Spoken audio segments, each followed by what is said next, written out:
There is much discussion about how we're not winning the war in Afghanistan against the Taliban, nor can we. Which drives me crazy, but even crazier for me is we're not even winning the propaganda war. I mean, for goodness sakes, we invented propaganda, okay? And we're the master marketers of the world. How could we be losing that? Well, here's how.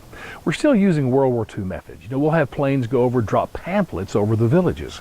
Well, then the Taliban shows up right after that, knocks on the door and says, hey, you know that pamphlet you got for the Americans? Let me just point out that, number one, they're too afraid to come in here and give it to you in person. Number two, all the good stuff that they say they're going to do for you, let me just remind you that they're the ones that set up this democracy and this great government that is corrupt and hasn't done anything that it promised you it would do.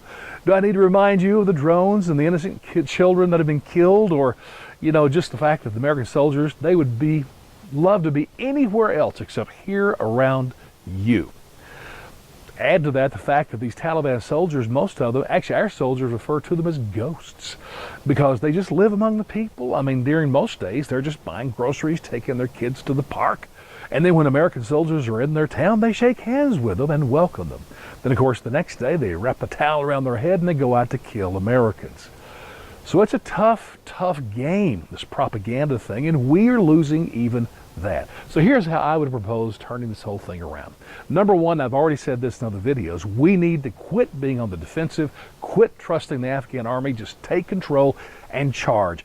Get on the offensive and go from village to village, bring more soldiers, whatever we have to do at the risk of life, I know, but kill Taliban soldiers wherever we can find them. That's number one. But now, on the propaganda stage, we also need to bring into those communities maybe some feel-good stuff. Like, here's what I would do.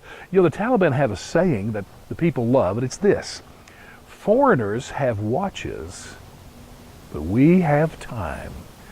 And I have to admit, that sounds kind of cool. And of course, the Taliban wants to go back into the Dark Ages, back, into the time of Muhammad. I would use that, though, to turn this propaganda thing around by saying this to the people. Hey, we want to tell you about the Taliban. Number one, they weren't even in existence before the 1990s. They're a new thing, not an old thing. Number two, that Sharia law thing, man, they uphold the worst of that mess. Ritual killings, beheadings, I mean, you go through the list. And I would say, you know what? The Taliban has killed many more innocent Afghans that American soldiers have or ever will. Point it out. And this thing about the watch, I would say, hey, you know what? I do have a watch, but we're bringing into your community not just watches, but television, cell phones, computers, internet, cable service. We want you to be introduced to the entire world. I mean, show them about social media, have them sign up to follow Trump on Twitter. Well, maybe not that, but you get my point. Bring this stuff to them. I really believe you could bring about a revolution through technology without a shot being fired. But this is what, in today's time, propaganda is all about. But if we're going to keep hiding back behind the walls, having a plane fly over pamphlets, yeah, you know what? We're not going to win this war.